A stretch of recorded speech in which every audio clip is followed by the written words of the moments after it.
Tanjung Katung airnya habis. Assalamualaikum warahmatullahi wabarakatuh dan salam sejahtera kepada semua rakyat Malaysia. Hari ini kita nak masak masakan T20. Sebab apa dek? Sebab awal bulan.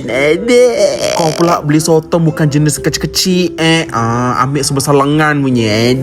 Barulah puas kan korang. Minta maaf sangat, betul-betul minta maaf. Memang tak kuasa nak buang kulit sotong tu sebab rasa rugi je rasa. Bayar mahal kan. Kali ini kita akan buat masakan Melayu yang sangat-sangat sedap sehingga terngiang-ngiang kau.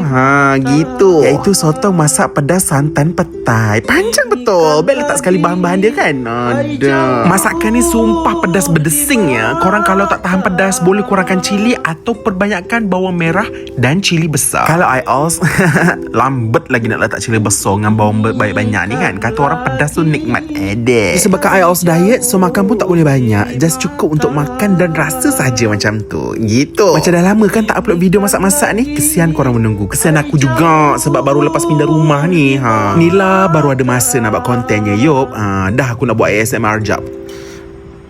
Jom kita rasa macam mana bagi dia. Namanya sotong masak sambal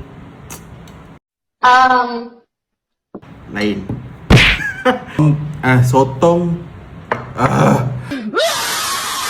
Sotong pedas santan.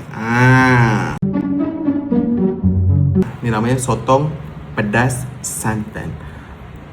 Sotongnya ada petai. Sotong pedas santan petai.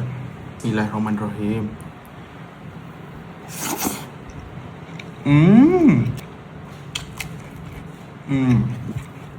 Dia punya pedas ya. Masing-masing berlemak. Sedap.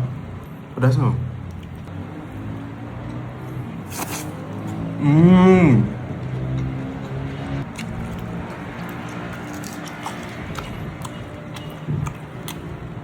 So good.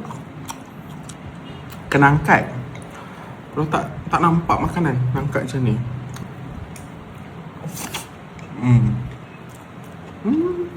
Nak.